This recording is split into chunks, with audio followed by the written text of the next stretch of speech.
Hello दोस्तों, स्वागत है आपका हमारे चैनल स्टडी 95 वीके में। दोस्तों, अगर आप तैयारी कर रहे हैं यूपीपीएससी के किसी भी एग्ज़ाम्स की जिसमें जीएस का पोर्शन पूछा जाता है, जैसे जीआईसी का प्री एग्ज़ाम हो गया, पीसीएस का प्री एग्ज़ाम हो गया, आरओ का प्री एग्ज़ाम हो गया और एलटी ग्रेड का प्री एग्ज़ाम हो गया, जिसमें अच्छी मात्रा में जीएस के क्वेश्चन पूछे जाते हैं, जिससे सभी स्टूडेंट जो हैं परेशान रहते हैं कि क्या पढ़े, कहाँ से पढ़े, कितना पढ़े, कैसे पढ़े। तो दोस्तों, टॉपर्स ने भी इस बारे में बताया है कि इन सबको जो है घटना चक्र के माध्यम से कवर किया जा सकता है, क्योंकि घटना चक्र की जो बुक्स होती हैं वो बहुत मोटी होती है और लेंदी होती हैं, तो उनको कम समय में नहीं पढ़ा जा सकता। तो दोस्तों, इसका सॉल्यूशन मैं आपके लिए लेकर आया हूँ, घटना चक्र की समरी। ये बहुत ही कंसाइज वे में बनी हुई है, जिससे जो है यूपी पीसीएस जीएस का जो भी पूरा क्वेश्चन है, मतलब यूपी पीएससी जीएस का जो पूरा पोर्शन है वो सब कवर करता है। दोस्तों, इनमें जो है टोटल 7 बुकलेट्स हैं, जिसमें पहली बुकलेट है भारतीय राज्य व्यवस्था, दूसरी बुकलेट है मध्यकालीन भारत का इतिहास, तीसरी है प्राचीन भारत का इतिहास, चौथी है विश्व का भूगोल, पांचवी है भारत का भूगोल, छठी है आधुनिक भारतीय इतिहास और सातवीं है पर्यावरण। तो दोस्तों, बात करें बुकलेट के कंटेंट के बारे में।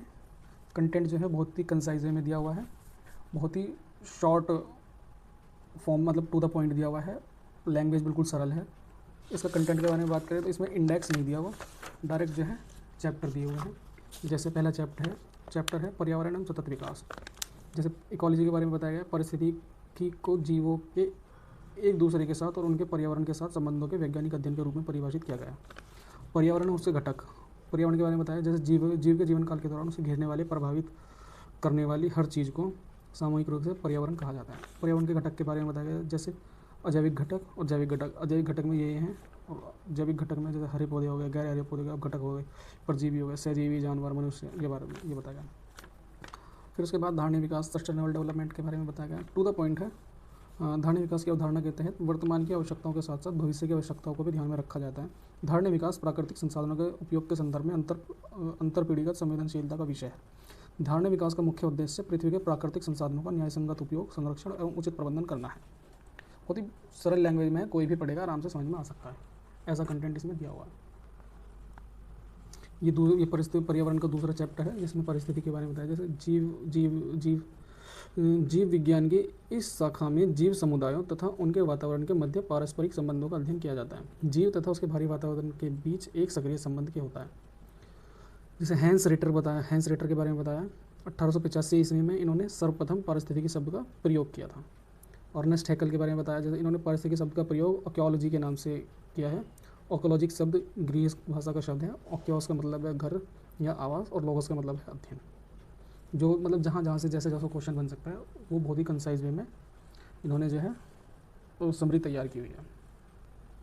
बात करें दूसरी बुकलेट की, जिसमें जैसे आधुनिक भारत का इतिहास है, इसमें भी ऐसे ही इंडेक्स नहीं दिया हुआ, डायरेक्ट चैप्टर दिए हुए हैं। जैसे पहला चैप्टर है यूरोपीय कंपनियों का आगमन। जैसे पहली जो यूरोपीय कंपनी आई थी, जैसे पोर्तुगीज़ आई थी, जैसे पुर्तगाली आई थी, डच, अंग्रेज़, डेन और फ्रांसीसी। इनसे रिलेटेड जो भी इंपॉर्टेंट फैक्ट्स वगैरह हैं वो सब इसमें। जैसे पोर्तुगीज़ के बारे में इंपॉर्टेंट फैक्ट दिए हुए हैं। जैसे मध्यकालीन भारत में सर्वप्रथम व्यापार से संबंध स्थापित करने वाले पुर्तगाली थे। ये भारत में सबसे पहले 1498 में आए तथा सबसे अंत 1991 में ये वापस गए। 1503 में कोचीन में पहली फैक्ट्री स्थापित की, 1505 में कन्नौर में दूसरी फैक्ट्री स्थापित की, और 1534 में पुर्तगालियों ने बंगाल के शासक गयासुद्दीन महमूद शाह से सतगांव और चटगांव में अपनी फैक्ट्री स्थापित करने की अनुमति प्राप्त की। पुर्तगालियों द्वारा हुगली को बंगाल की खाड़ी में समुद्री लूटपाट का अड्डा बनाया गया। जो भी इंपॉर्टेंट फैक्ट्स हैं जो एग्ज़ाम पॉइंट ऑफ व्यू से बहुत इंपॉर्टेंट है, वो जो है हर उसमें दिया हुआ है। जैसे वास्को डी गामा से रिलेटेड जो फैक्ट्स हैं वो इसमें दिए हुए हैं। फ्रांसिस्को दी अल्मीडा के बारे में बताया गया है, ठीक है।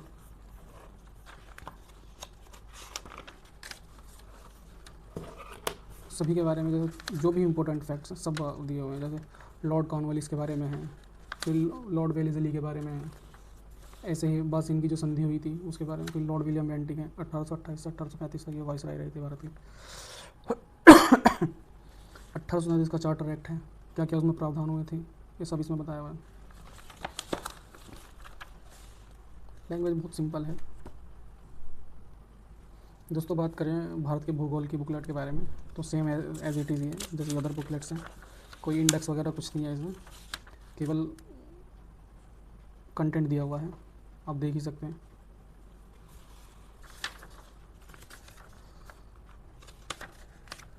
बंगाल की खाड़ी के द्वीप समूह है, अंडमान और निकोबार द्वीप समूह। केंद्र अंडमान और निकोबार के बारे में बताया, जैसे ये केंद्र शासित प्रदेश है। अंडमान और निकोबार द्वीप समूह में 836 द्वीप हैं, जिनमें से 38 जो हैं अस्थायी रूप से आवासित हैं। निकोबार में लगभग 22 द्वीप हैं, 10 आवासित हैं। आवासित का मतलब जिसमें रह सकते हैं, ठीक है।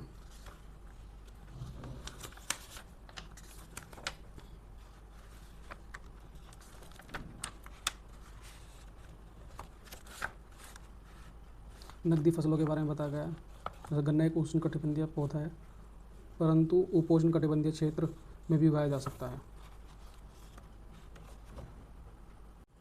दोस्तों बात करें भारतीय राज्य व्यवस्था की बुकलेट के बारे में, ऐसे ही है जैसे अदर बुकलेट्स में है।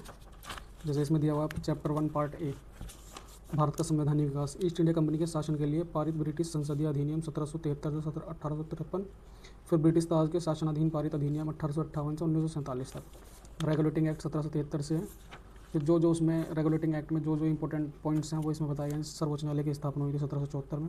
प्रथम न्यायाधीश जो थे एलिजाइन पे हुए थे, और अन्य 3 न्यायाधीश थे, टोटल 4 न्यायाधीश थे इसमें। फिर पिट्स इंडिया एक्ट के बारे में बताया गया, जैसे राजनीतिक और व्यापारिक कार्यों को अलग किया गया, और व्यापारिक मामलों के लिए निर्देशक मंडल को गठन किया गया था, और राजनीतिक मामलों के लिए नियंत्रण बोर्ड का गठन किया गया था। इसी तरीके से राज्य व्यवस्था में, मतलब भारत की राज्य व्यवस्था में जो भी इम्पोर्टेंट पॉइंट्स हैं एग्ज़ाम ओरिएंटेड, सारे बताए गए हैं इस समरी में। ज़्यादा मोटी बुक पढ़ने से अच्छा है इन्हीं नोट्स वगैरह को पढ़ लो तो ज़्यादा सही रहेगा। सारा कवर किया हुआ है इसमें, जैसे राष्ट्रपति हो गए, प्रधानमंत्री हो गए, चैप्टर 23 हो गया संसद।